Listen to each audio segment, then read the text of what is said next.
The rise of the prophet Josiah Francis during the fall of 1812 was paralleled in Tennessee by the rise of a frontier general named Andrew Jackson.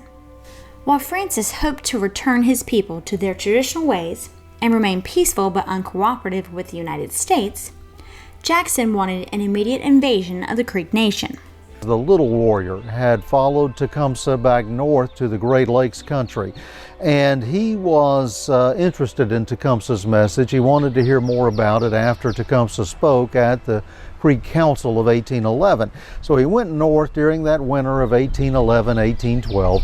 He was on his way back down, and someone told him that war had erupted between the Native Americans and the whites. Believing this, when he got to the mouth of the Duck River, he and this small party of Muskogee warriors attacked a number of settlers living there along the Duck River. They killed a number of people. They took a woman named Martha Crowley prisoner, carried her back to the Creek Nation. By the time they got there, they found out that war, in fact, had not started between the whites and the Native Americans. Crowley escaped. She made her way to a point where she was rescued by George S. Gaines, who was a government blacksmith in the Choctaw Nation. He got her back to Tennessee. Andrew Jackson, who was a frontier politician, plantation owner, militia general, he wanted to immediately invade the Creek Nation during that summer of 1812. The governor of Tennessee basically put a stop to that idea. Andrew Jackson did not get his way this time. But Benjamin Hawkins, the U.S. agent for Indian Affairs, demanded that the Creek Council execute the Little Warrior and his followers. They went down fighting at the hands of an execution squad led by the Lower Creek war chief, William McIntosh.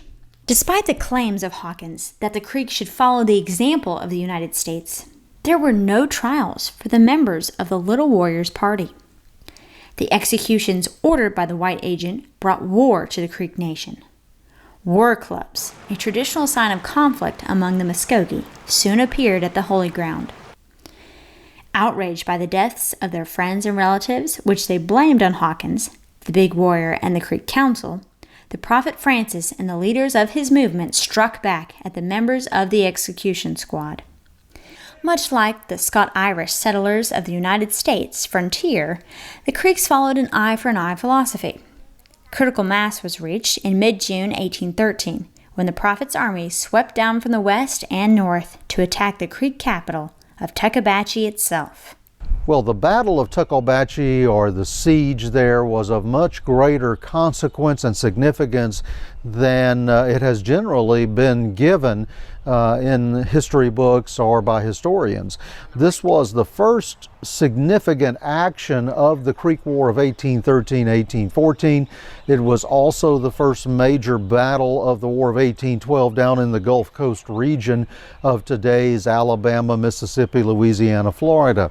The prophet's forces, led by Peter McQueen and several other principal war chiefs, basically attacked, the capital or the seat of the Creek Council, the seat of the Big Warrior, who was the nominal leader of the Creek Nation. They laid siege to this town that, had been where the Creek Council had been sitting for a long, long time. Nothing like this had happened in the memory of anyone alive in the Creek Nation at that time. The Big Warrior pleaded for help from the whites in Georgia, but a stunned Benjamin Hawkins could only send a few rifles and a small supply of powder. He begged the Lower Creek warriors to rescue Tukabatchee, even as Peter McQueen, who was leading the attack, called for Red Stick reinforcements. Benjamin Hawkins had promised the Big Warrior that the full power of the United States would be there, if ever needed. But now the War of 1812 was underway, and the army had no soldiers to send to the Creek Nation. William McIntosh led a large force of Lower Creek warriors on a desperate mission to evacuate the Big Warrior and his followers from Tukabatchee. They made it out, but the capital of the Creek Nation fell to the prophet Josiah Francis.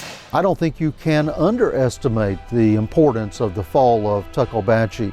Nothing like that had happened since Hernando de Soto invaded the early Creek Nation, or the early Creek Confederacy, way back in 1540.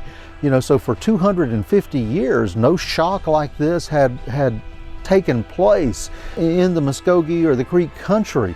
To think that the capital of the Creek Nation had fallen, that was a dramatic thing. The prophet's forces had swept, the seat of power of the Creek Nation down before them, and the big warrior and the members of the Creek Council who had been forced to flee all the way to the Chattahoochee River in the lower Creek country.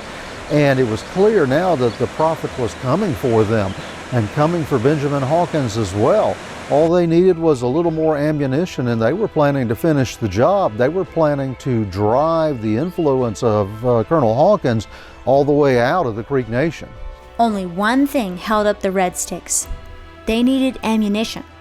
To find it, Peter McQueen started south for Pensacola, and a date with destiny in a battle at a place called Burnt Corn Creek. That story as our series continues, exploring the history and places of the War of 1812 on the Gulf Coast. I'm Rachel Conrad for 2 Egg TV.